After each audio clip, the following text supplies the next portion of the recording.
this is an iHeart podcast. Guaranteed human.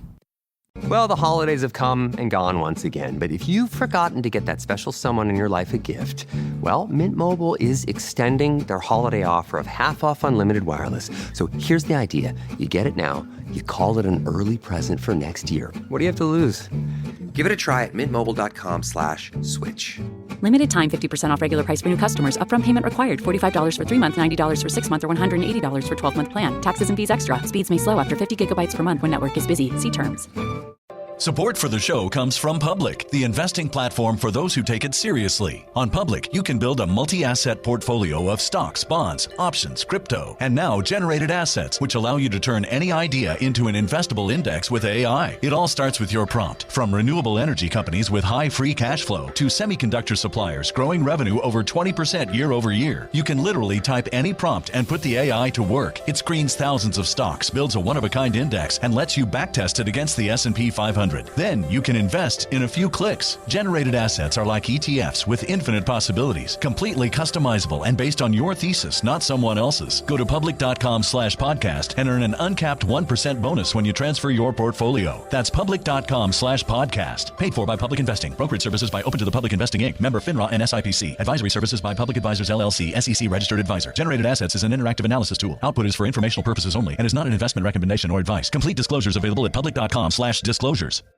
This Sunday, iHeartRadio brings you live to Levi's Stadium in Santa Clara for the Super Bowl 60 tailgate concert, presented by NetApp. It's the ultimate pregame party, featuring an exclusive performance from Teddy Swims.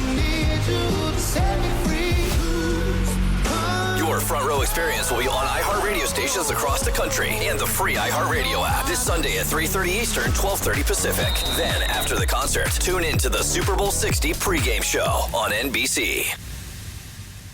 Why have I asked my electrician I found on Angie.com to bury my pet hamster Nibbles in our yard for me?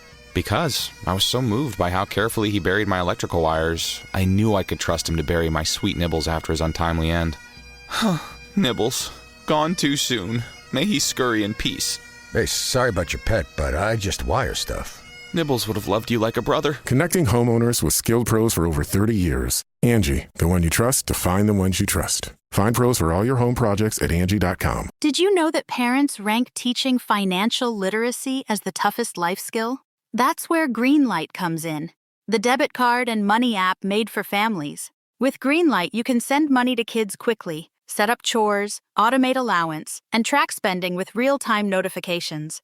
Kids learn how to earn, save, and spend responsibly, while parents have peace of mind, knowing smart money habits are being built with guardrails in place. Try Greenlight risk-free today at greenlight.com/iHeart. That's greenlight.com/iHeart.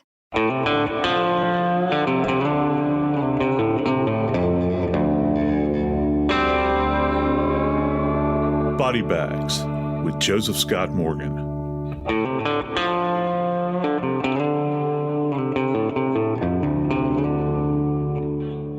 You know, there's certain people in this life that just have an inclination toward helping those that are less fortunate. Emily Noble is such a person. She particularly had a heart for those that were aged, those that had lost loved ones that were up in age and were in declining health. And she had spent her entire adult life taking care of individuals like this. And people said that she would just light up a room when she came in, and she was tenacious as well. She worked in a Medicare office, and she would go to bat for people, and she would look out for them.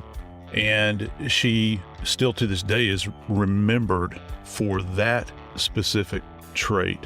However, the one thing that sticks in my mind about Emily is that Emily was found all alone in a wooded area, deceased in a very unusual way.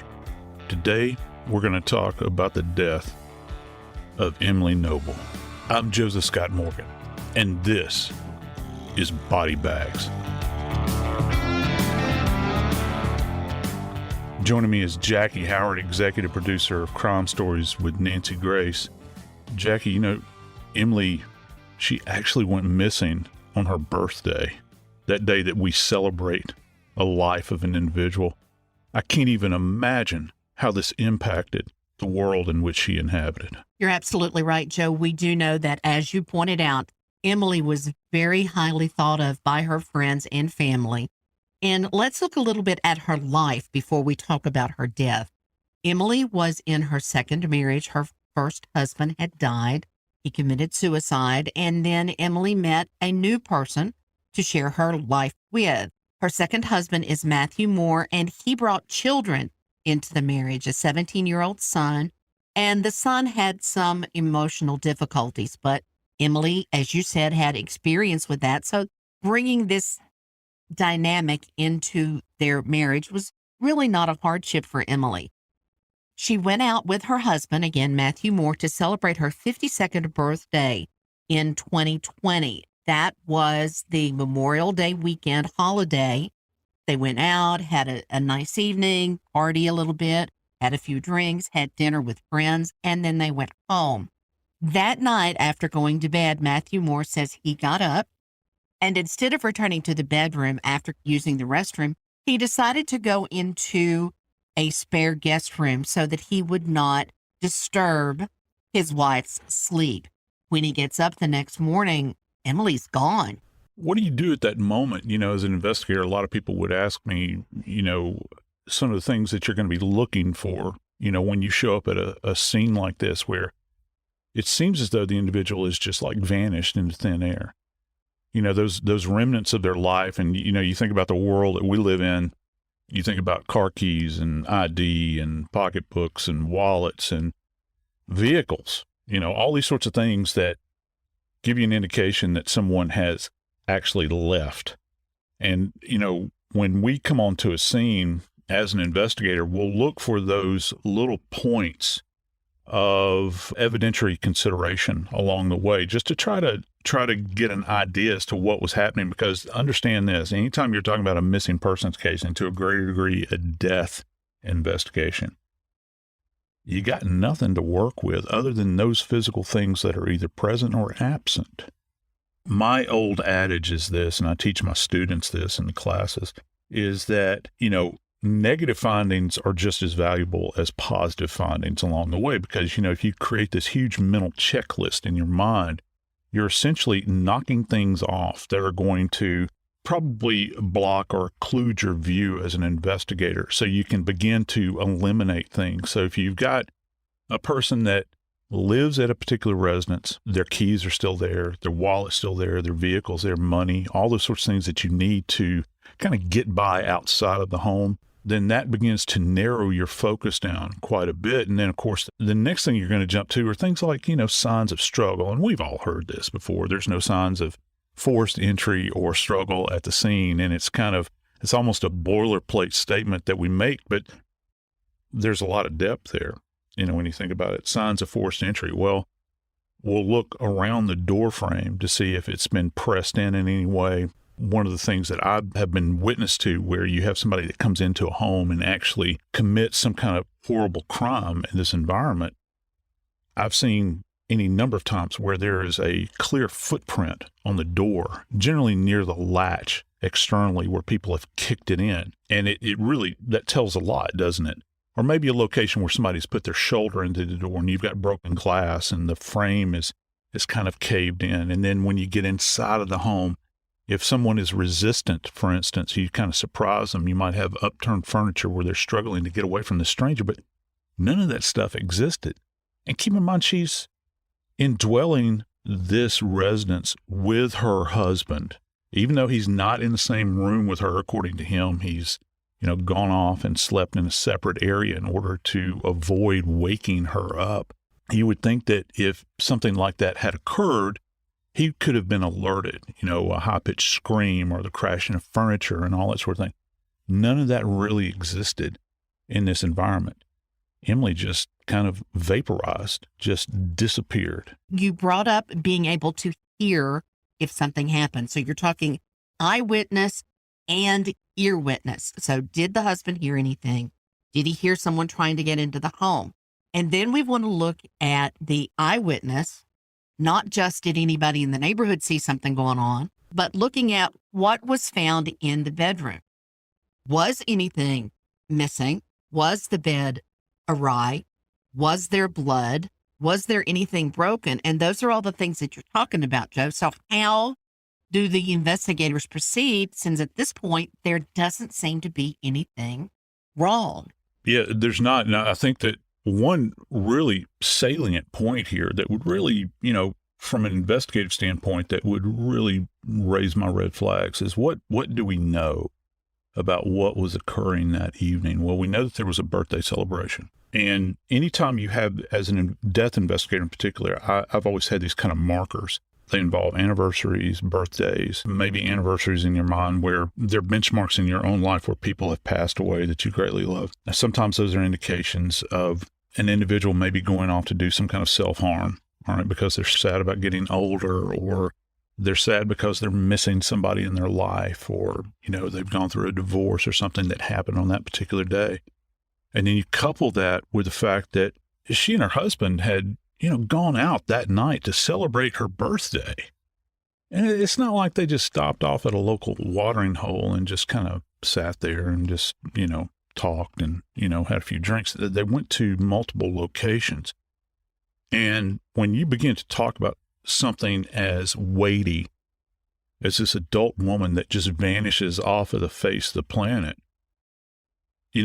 what is it that she's engaging in at that moment in time, or approximating that moment in time, that's different than any other time in her normal day-to-day life? Well, she's going out to these multiple locations. There's an opportunity, if you have a predator out there, for instance, that will have spotted these two together, or maybe had spotted her, and they were going to target her. So you're going to multiple locations and you're kind of following them along. And as an investigator, that's one of the things that we pick up on. You're going to do a deep dive into this, go back, look at CCTV captures, if you can, from local bars, also from anything that's out on the street view cams, those sorts of things, to see if anybody was shadowing them as they're kind of walking around and moving back and forth to their car and that sort of thing. Because you have to eliminate, like I said, all of the possibilities moving forward. You only get really one shot at this. And how a case like this will vary from a static death investigation where you have a body and you're going out there and you're kind of tracing back from that primary scene location back to where they were living or where they had been, that sort of thing. This is still very dynamic because your working assumption is that at this point in time, she is still alive. So you throw in this idea that you're calling in missing person squad. You might be calling in federal marshals or the state police that are going to be on the lookout.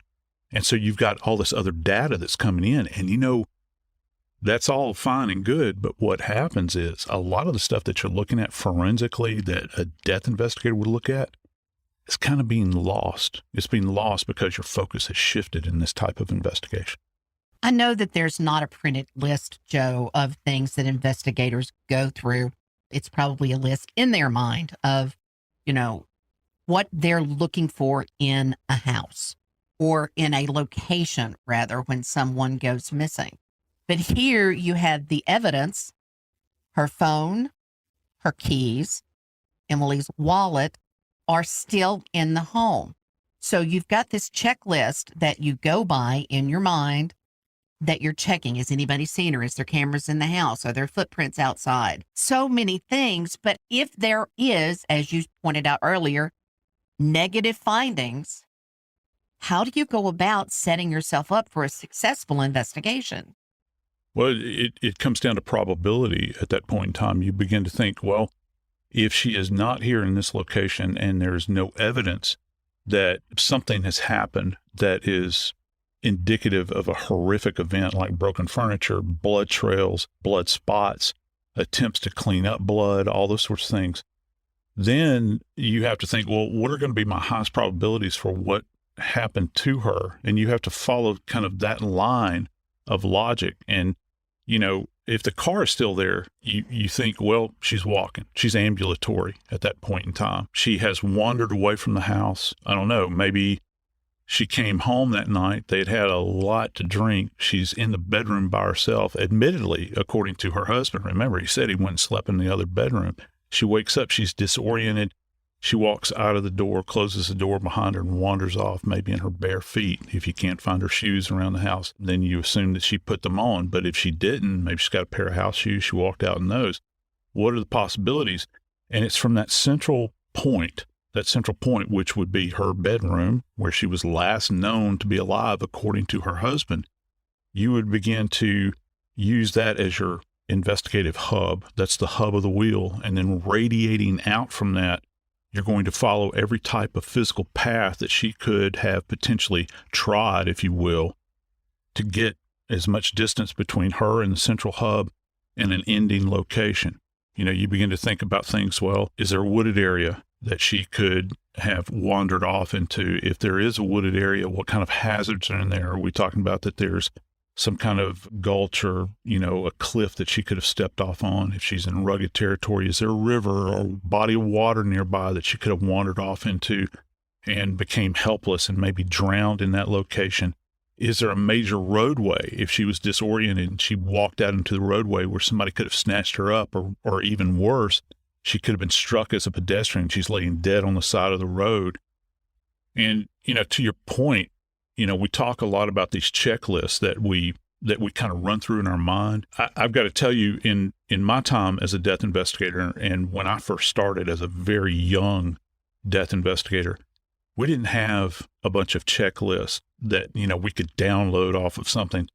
These things were literally handed down to us verbally many times, and we would try to codify them in some way and write them down. But after a period of time, you begin to check these things off in your brain as you're working these cases, because you reflect back to earlier cases that you had handled. And hopefully you don't do it every time, but hopefully you're thinking back, you know, how did I screw up an earlier case, or what did I miss in an earlier case where I can go back and try to do this one a little bit better? Now they do have checklists that they will run down. And I've heard a couple of people say, and this is kind of a very interesting point, it's great to have a checklist, but when you marry yourself to a checklist, there's a certain amount of creativity that goes into an investigation, and you kind of handicap yourself at that point in time, because you're doing this thing, as they say, by rote, and you're not thinking outside the box at that point in time, and that can be detrimental to the investigation as well.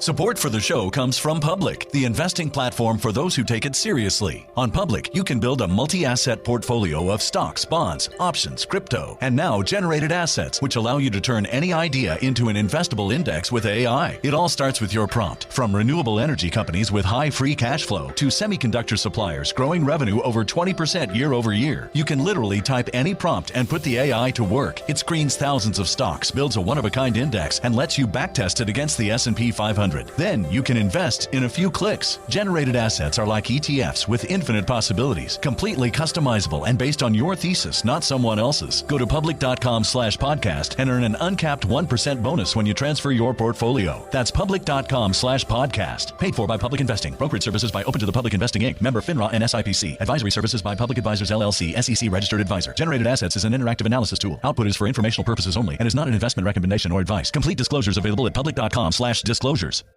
This Sunday, iHeartRadio brings you live to Levi's Stadium in Santa Clara for the Super Bowl 60 tailgate concert, presented by NetApp. It's the ultimate pregame party, featuring an exclusive performance from Teddy Swims. Your front row experience will be on iHeartRadio stations across the country and the free iHeartRadio app this Sunday at 3:30 Eastern, 12:30 Pacific. Then, after the concert, tune in to the Super Bowl 60 pregame show on NBC. Hi, I'm Cindy Crawford, and I'm the founder of Meaningful Beauty. When Dr. Sabah and I decided to do a skincare line together, he said to me, we are going to give women meaningful beauty. And I said, that's exactly right. We want to give women meaningful beauty, which means each and every product is meaningful. It has a reason to exist. It's efficacious. You're going to get results. And then you just go out and live your life. Meaningful Beauty. Confidence is beautiful. Learn more at meaningfulbeauty.com. Why have I asked my electrician I found on Angie.com to bury my pet hamster Nibbles in our yard for me? Because I was so moved by how carefully he buried my electrical wires, I knew I could trust him to bury my sweet Nibbles after his untimely end. Nibbles, gone too soon. May he scurry in peace. Hey, sorry about your pet, but I just wire stuff. Nibbles would have loved you like a brother. Connecting homeowners with skilled pros for over 30 years. Angie, the one you trust to find the ones you trust. Find pros for all your home projects at Angie.com. Well, the holidays have come and gone once again, but if you've forgotten to get that special someone in your life a gift, well, Mint Mobile is extending their holiday offer of half off unlimited wireless. So here's the idea. You get it now. You call it an early present for next year. What do you have to lose? Give it a try at mintmobile.com/switch. Limited time 50% off regular price for new customers. Upfront payment required. $45 for 3 months, $90 for 6 months, or $180 for 12-month plan. Taxes and fees extra. Speeds may slow after 50 gigabytes per month when network is busy. See terms.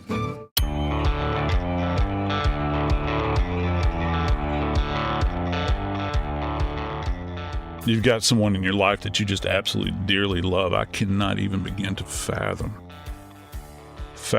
the depths of pain and anguish that an individual goes through when you wake up and that person is not there and you think, what in the world am I going to do?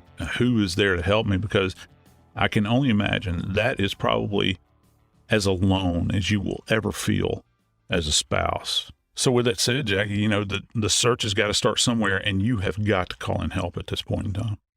And help came, Joe. Help came in droves. Emily's family, Emily's friends started searching. Now, their home, there was a lot of wooded areas around her home. So thought was, knowing that Emily liked being out in nature, her friends said she often would take photos, and that she liked to take early morning walks. So that was the first place that her friends and family started looking, the nature areas surrounding their home. They even brought in cadaver dogs, drones, and divers for those areas near them. Obviously, they were looking for a body or for her. What kind of clues would these three things give you, Joe?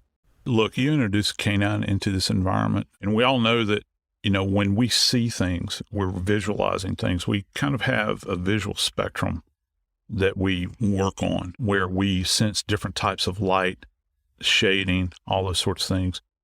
And dogs, by their nature, have great eyesight. They're natural hunters.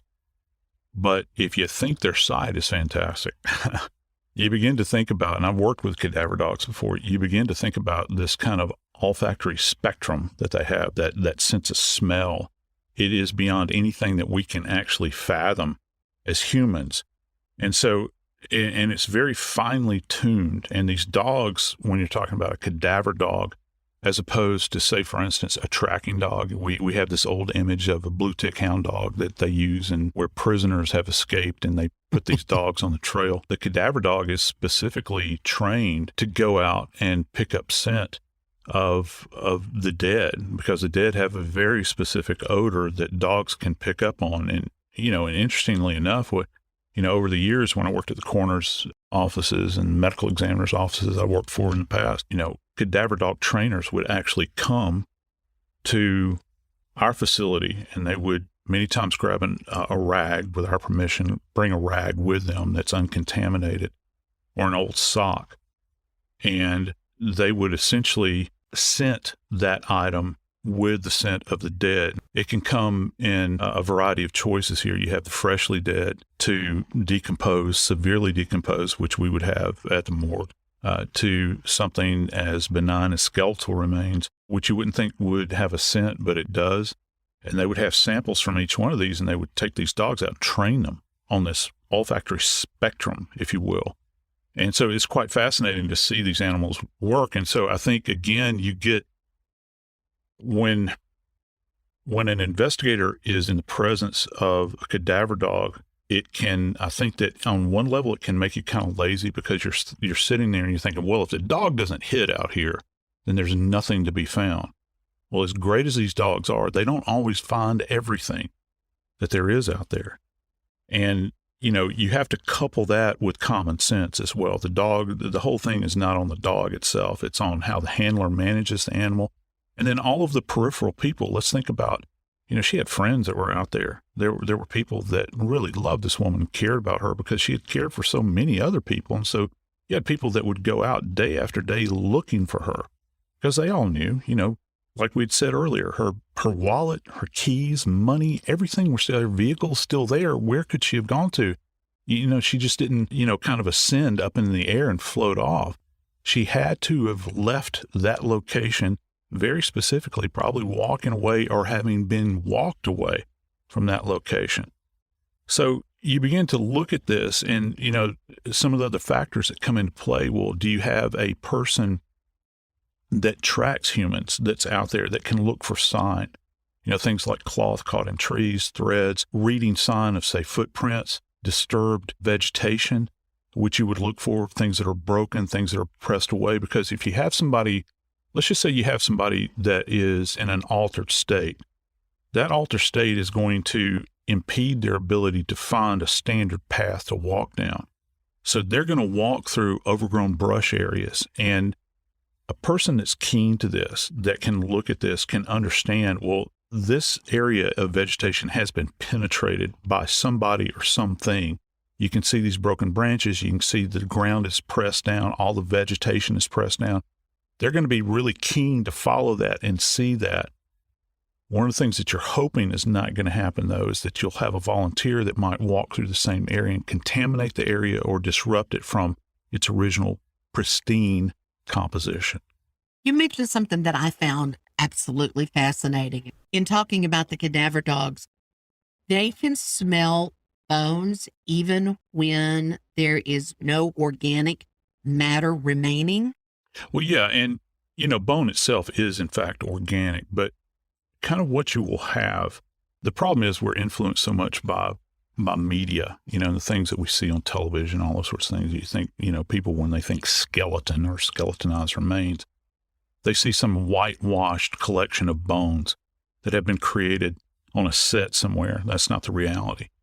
These bones are going to be, first off, unless they're sitting out in the desert somewhere, they're not going to be bleached white. They're going to have kind of a yellow appearance to them, and there will still be remnant of tissue that's left behind. But that remnant of tissue is not going to be as robust as it would have been in the earlier stages. And here's another thing that occurs with skeletal remains is that as bodies are left out in nature and you have all of the local fauna, which, when we're talking about forensic biology, talking about flora and fauna, flora being the plants and then fauna being the local animal kingdom that inhabits that particular area. The fauna, whether it's raccoons or possums or even squirrels, you have squirrels, or certainly dogs, or hogs, if you live in an area where there's wild hogs, they will root around bodies and they will drag things off. So many times you can take a cadaver dog out in these areas and they will have multiple hits on decomposing remains, even if it is bone, because these animals will take them to their burrows and place them in these locations. So you're getting hits, multiple hits all over the place, as opposed to, say, something that is what's referred to as concentrically located. We've heard the term eccentrically. Well, as the body is essentially taken apart, these remains become eccentric to the initial location, the primary scene, and so you'll have them dispersed all over the place. And this can be very, very confusing. That's why it's very important as to when you find those elements that are separate from what you believe is the primary scene, you mark those elements and you secure them in place. And that does, first off, it helps you as you begin to document the location of that. Gives you an idea. You can look at it and, you can kind of surmise what had happened. Is this a post-mortem event? Is this something where you have a remain, a skeletal remain, an element? Let's say, for instance, it's a vertebral body, a bone from the spine, where an animal is taken at that location, maybe buried it, or maybe simply gnawed on it and then walked away and left that behind. Or is this something more sinister even than that, where you have somebody that has, say, for instance, dismembered a body and left that portion there? It may have never been touched by an animal, but you document it in that location. And animal behaviorists also look at these kinds of things to see what locations these animals traipse off with. And if you have, say, two competing animal groups, they're not necessarily going to go in the same location with that remain that they find. You can even see this behavior in dogs. If you have a bunch of dogs around and you give elements for them to chew on and that sort of thing, they're going to take them off in different directions many times because that is theirs. They possess that thing. They're going to take it off. It's no different with human remains. They do the same. You'll see the same behavior. And particularly in the animal kingdom, there's a pecking order. That's why they talk about animals that are out there like bears and alligators and all sorts of things that are apex predators. Well, the smaller animals don't want to have anything to do with the bigger animals. They want to take that little piece they have and go to their location. So those are some of the things that you begin to look for out in this environment. A couple of months went by, and the investigation into Emily Noble's disappearance continues. But then, as Nancy would say, a twist. A group of Emily's friends were out searching. What did they find, Joe? We're talking 4 months, count them, 4 months downrange since her birthday. You begin to look at this, and her friends have been searching high and low for her, have not been able to find her. I'm sure that they're just brokenhearted. But what before I dig too deep into this, just understand what these friends have been doing. They have stayed committed through this entire exercise. You know, it's real easy for people to say, yeah, we're going to gather together and go look for somebody. But you're still doing it 4 months downrange. That gives you an idea as to how much they loved Emily. 4 months. 4 months. They just didn't quit. They just kept on. And what is so striking about this is that when these 4 friends were purposefully out looking for their friend, they were out there with purpose to find her. They did.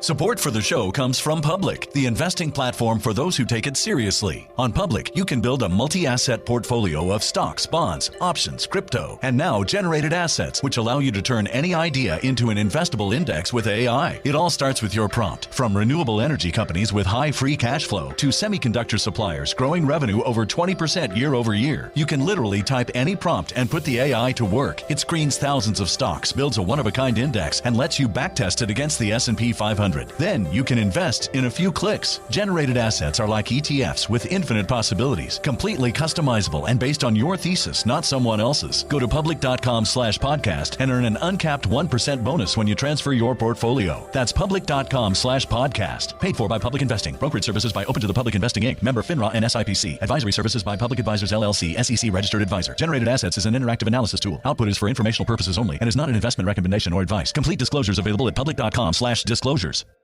This Sunday, iHeartRadio brings you live to Levi's Stadium in Santa Clara for the Super Bowl 60 tailgate concert, presented by NetApp. It's the ultimate pregame party, featuring an exclusive performance from Teddy Swims. Your front row experience will be on iHeartRadio stations across the country and the free iHeartRadio app this Sunday at 3:30 Eastern, 12:30 Pacific. Then, after the concert, tune in to the Super Bowl 60 pregame show on NBC. Now I'd like to introduce you to Meaningful Beauty, the famed skincare brand created by iconic supermodel Cindy Crawford. It's her secret to absolutely gorgeous skin. Meaningful Beauty makes powerful and effective skincare simple, and it's loved by millions of women. It's formulated for all ages and all skin tones and types, and it's designed to work as a complete skincare system, leaving your skin feeling soft, smooth, and nourished. I recommend starting with Cindy's full regimen, which contains all 5 of her best-selling products, including the amazing youth-activating Melon Serum. This next-generation serum has the power of melon leaf stem cell technology. It's melon leaf stem cells encapsulated for freshness and released onto the skin to support a visible reduction in the appearance of wrinkles. With thousands of glowing 5-star reviews, why not give it a try? Subscribe today and you can get the amazing Meaningful Beauty system for just $49.95. That includes our introductory 5-piece system, free gifts, free shipping, and a 60-day money-back guarantee. All of that available at meaningfulbeauty.com. Why have I asked my electrician I found on Angie.com to bury my pet hamster Nibbles in our yard for me? Because I was so moved by how carefully he buried my electrical wires, I knew I could trust him to bury my sweet Nibbles after his untimely end. Nibbles, gone too soon. May he scurry in peace. Hey, sorry about your pet, but I just wire stuff. Nibbles would have loved you like a brother. Connecting homeowners with skilled pros for over 30 years. Angie, the one you trust to find the ones you trust. Find pros for all your home projects at Angie.com. Are you a fraud-paying American? It's a fact that 1 in 4 honest, hard-working, tax-paying Americans has been a victim of identity theft. With LifeLock Identity Theft Protection, though, if your identity is stolen, they fix it, guaranteed, and get you your money back. Last year, the IRS flagged over $16 billion in refunds for identity fraud. That's billions of dollars that could come from your salary, overtime, or second job. But this year, you don't need to stay a victim. LifeLock monitors millions of data points per second for your personal information and alerts you to threats you could easily miss on your own. And if your information does fall into the wrong hands, only LifeLock has U.S.-based restoration specialists who are backed by the $1 Million Protection Package. Because this tax season, fraud-paying American is something no American should have to claim. Visit LifeLock.com/iHeart and save up to 40% your first year. That's 40% off at LifeLock.com/iHeart. Terms apply.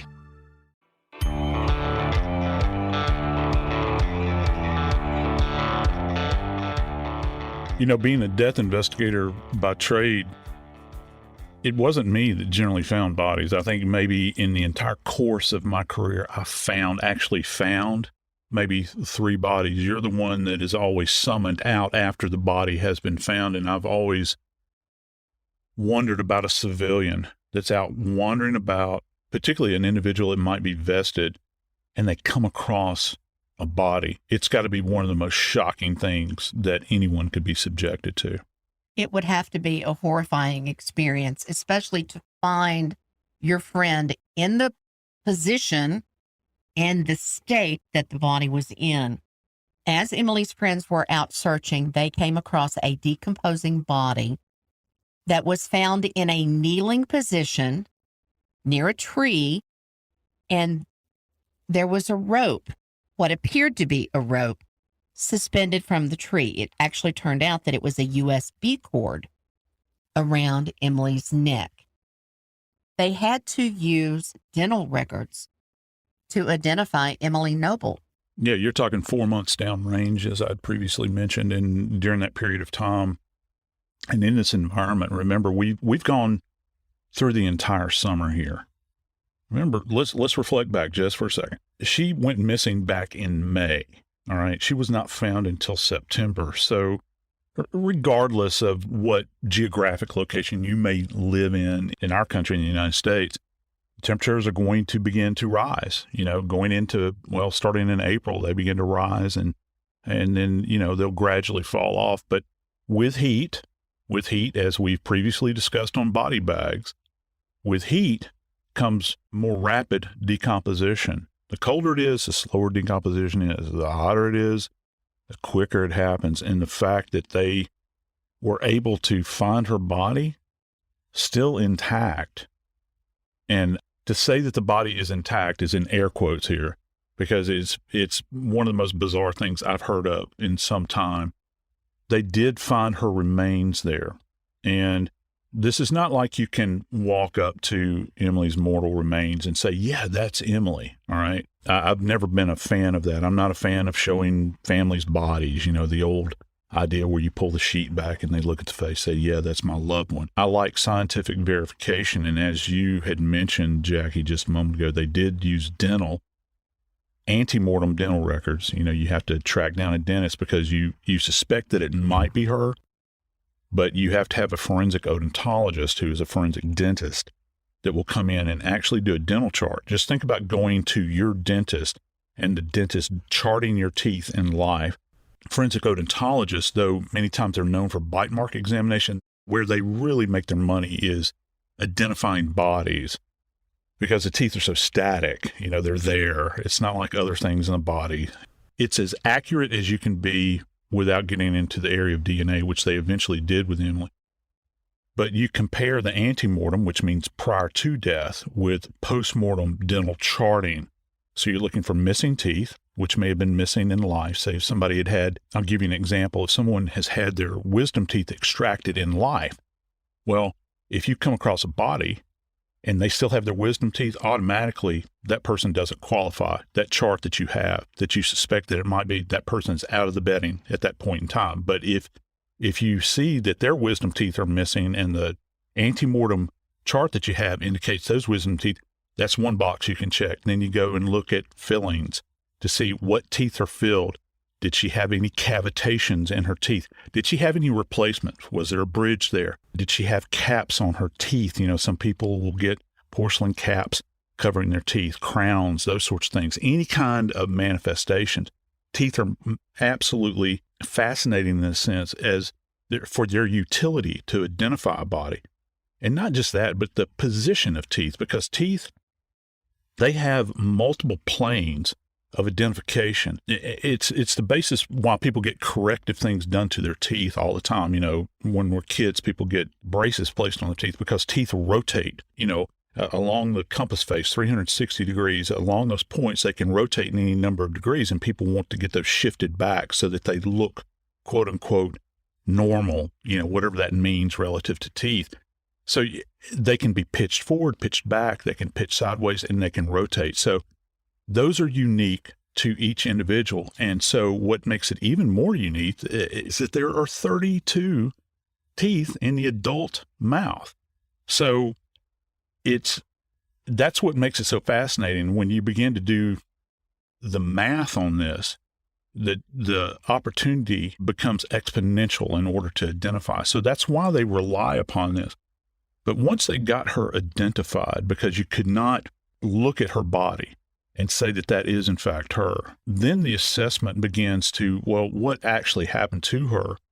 You talk about this ligature that was found in place around her neck or her neck area. You know, at first, I'm sure that they thought that it probably was a rope or some kind of cord. It turned out to be a USB cord, which is not something that's very robust. You know, you think about it, I mean, how many of us out there have had to replace a USB cord because it just craps out on us? So you can't use it any longer. It becomes frayed, they're fragile, that sort of thing. A USB cord is going to be used in order to hang yourself with, because that's what they were saying. They were saying that this appeared to be, at first, a suicide. And the fact that she was down for this period of time and in a kneeling position when she was found, fully clothed, her skeletal remains were still intact, Jackie. This is mind-blowing. In a kneeling position beneath this tree with this USB cord around her neck and then anchored to the tree somehow. The authorities had not been very specific about it. But this was entirely supporting her weight at this moment in time. And you want to know something else? What's really fascinating about this, she had decomposed so much, that when they got her remains back to the coroner's office, her total body weight, including clothing, was 19 pounds. 19 pounds, but yet the body had remained intact, which is absolutely fascinating to me in this case. There's so much about this case fascinating. I am intrigued, fascinated, and perplexed by the fact that her body was in a kneeling position and remained there. Now, looking at the USB cord, I have never seen a USB cord longer than 10 feet. So yeah. If she's in a kneeling position, and if it's a 10 feet, you know, a USB cord that's only 10 feet, then you're looking at a tree branch that's really not very high off the ground. So most people, when you think of hanging yourself, you think, okay, my feet doesn't touch the ground. Right, yeah. So how is that possible? Yeah, that's a fallacy that people are suspended. Let's go ahead and eradicate that to begin with. That's not, that's untrue. As a matter of fact, I've had probably more people that are not totally suspended as opposed to having been suspended. And when I say suspended, I mean their feet are not on the floor at all, that their body essentially is floating in air again. We're at the mercy of the entertainment world because that's how it's portrayed. That's very dramatic, isn't it? When you think about it, you know, how many times have we seen a movie where a person opens a door and there's 2 feet dangling in the air? That's just not the case. When we begin to think about the length of the ligature. You talked about the USB cord. You haven't seen one that's longer than 10 feet. You know, you can go into a truck stop. I think about this in trips I take. You can go into a truck stop and get a replacement USB cord. And you're right, they are very long. You know, you plug it in the charger in the front of the car, and you can hand it over, you know, over your shoulder to your kids in the back seat because they're complaining they can't charge their phone. And yeah, that's the greatest length, but you don't really need that much. I've actually had people that have hung themselves with hairdryer cords where the actual body of the hairdryer is hanging beneath the neck. It doesn't require much, but people do not need to be, and just hear me right, do not need to be suspended in order to hang themselves. They can be, I've had them in a kneeling position. I've had them in the seated position as well. How does your fight or flight instinct, if you were trying to hang yourself, not go, oh, wait a minute, I don't want to do this? If you are able to touch the ground and save yourself, how do you keep from doing that? I've always been fascinated by this, and I think that a lot of it has to do not with the occlusion of the airway, that is where the airway is being blocked, where it's clamping down, because, you know, you begin to think about, well, I mean, any of us that have been in an environment where we lose our breath, say when you're a kid and there's an old game people would play, a pig pile, you know, everybody piles on top of one another and you're gasping for air and you're fighting because you can't breathe. It's not the same mechanism. It's not the same mechanism at all. Remember, when you're talking about a ligature, the airway, is compromised to a great degree. But the other thing that is even more compromised, it's more greatly compromised, is your blood flow.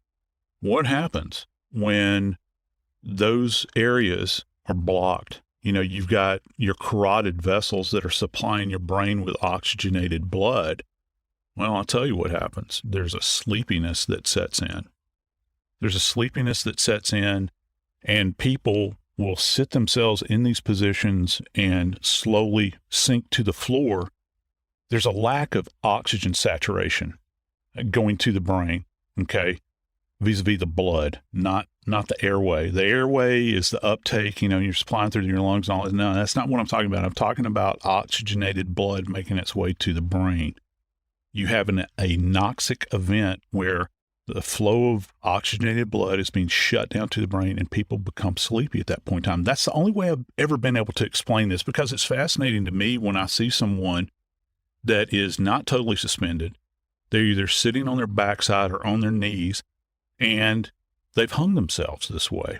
You know, we have this with autoerotic cases many times where people will hang themselves intentionally, and it's ruled, of course, those are ruled as accidental deaths. And it is because the blood flow has been cut off to the brain, not the oxygen itself, not the airway. And the airway, if you're being smothered or choked or something like that, that does initiate that fight or flight.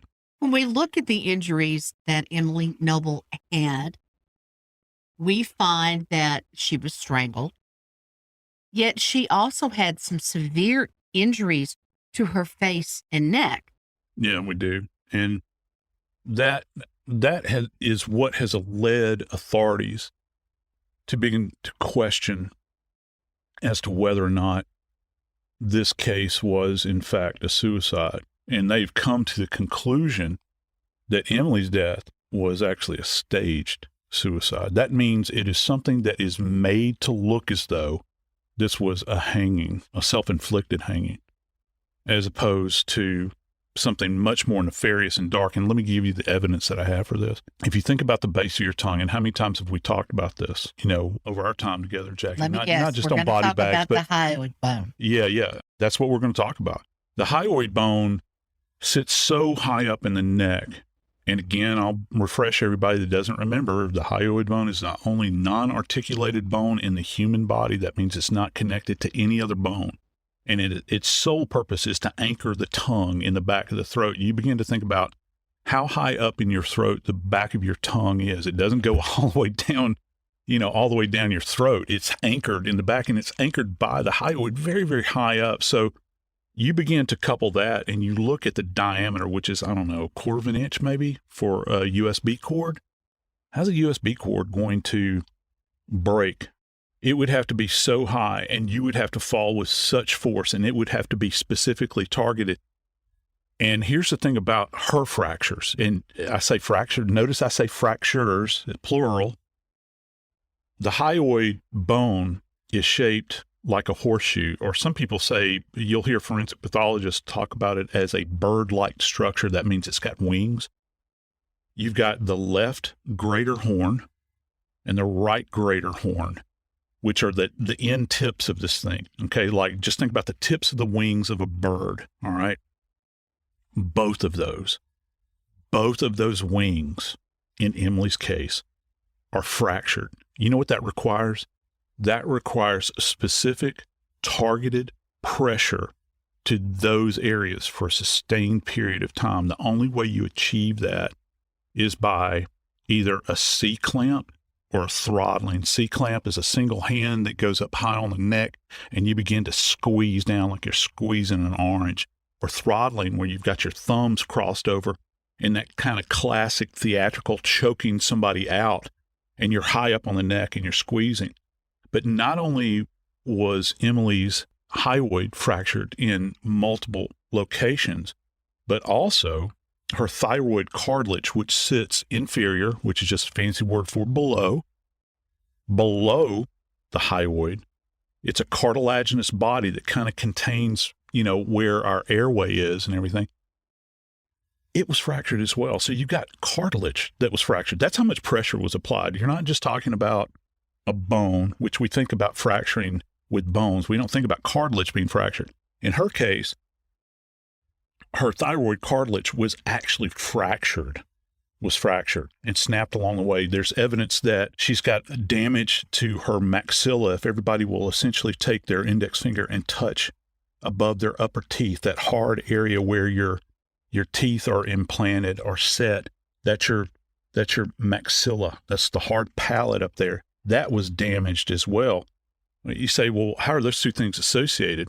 Well, in my opinion, if you get trauma to the maxillary area, that's submission. That's you're going to submit. You're putting your hand forcefully over their mouth, for instance, or you're punching them in that area and you're directly causing trauma to that hard area above their upper teeth to get them to submit. And then a hand or some other item that you can direct force with is placed over their throat. That, and she's not a very large woman. She's very delicate looking, in life. You see her, she's very slightly built. It wouldn't take much. And you begin to apply that direct pressure. You begin to squeeze like that. And essentially what happened is that the hyoid was fractured during all of this, which led to her death. And also her airway at the top end was compromised because the thyroid cartilage was fractured. No. Wait a minute. Let me play devil's advocate for just a second. Could those injuries have happened after her death if she was suspended by this USB cord? Could that have happened as her body decomposed and it changed the angle of how her body was resting?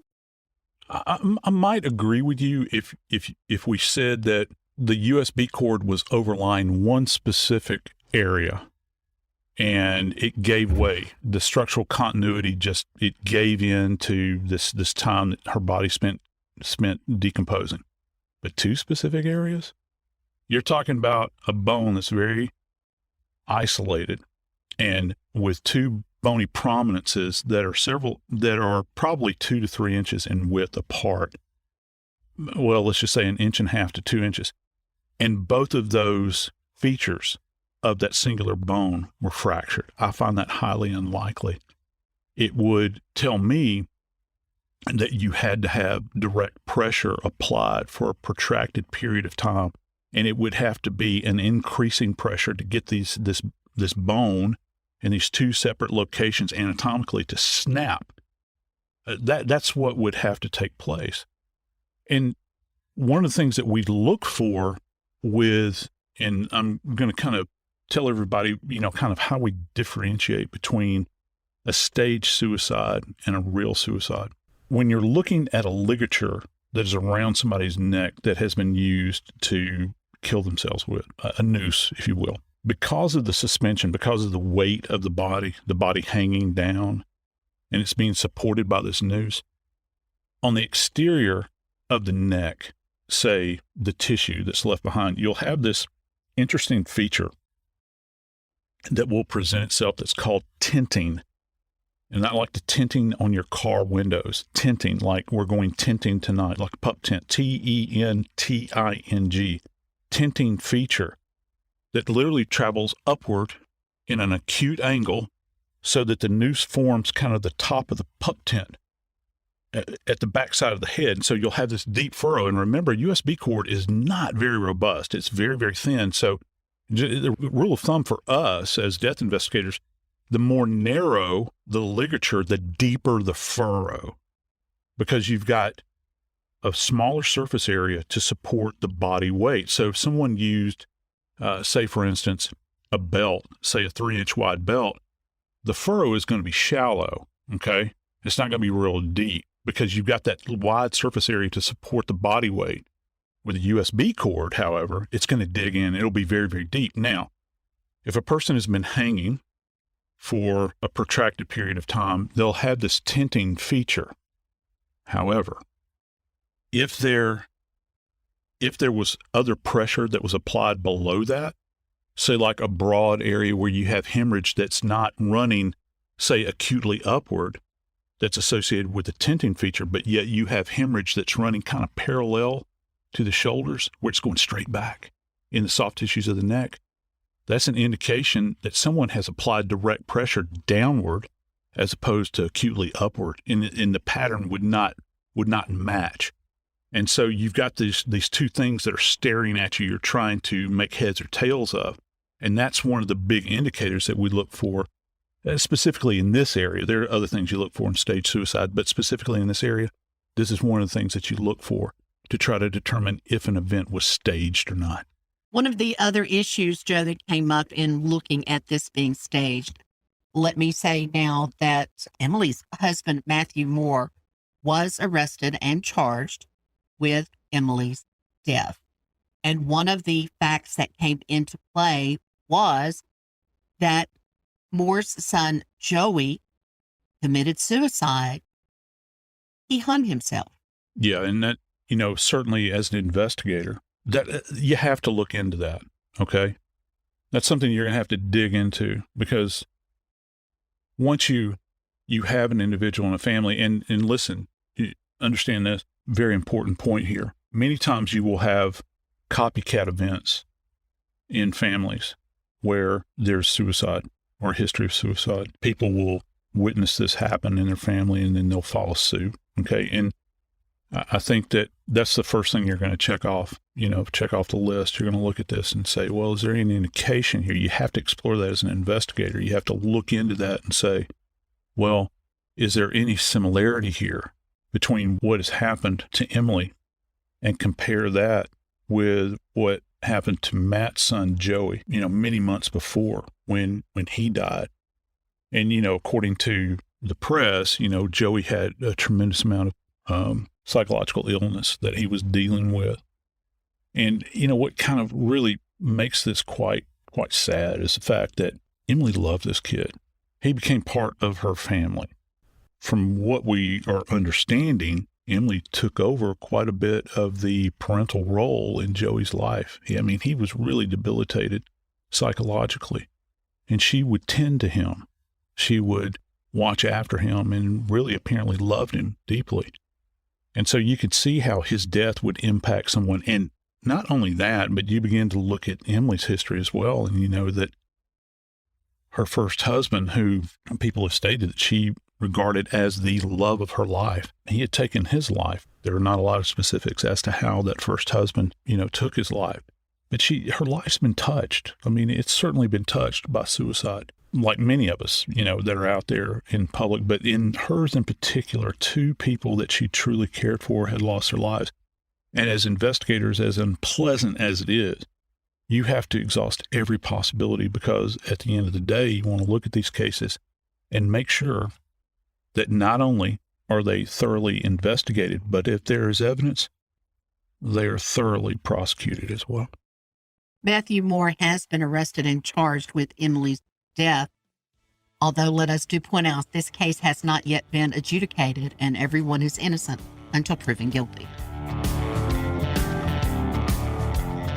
I'm Joseph Scott Morgan, and this is body bags.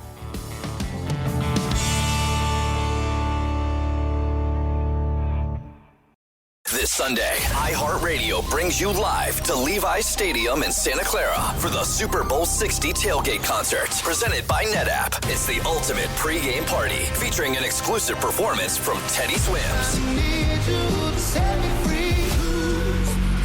Your front row experience will be on iHeartRadio stations across the country and the free iHeartRadio app this Sunday at 3:30 Eastern, 12:30 Pacific. Then, after the concert, tune in to the Super Bowl 60 pregame show on NBC.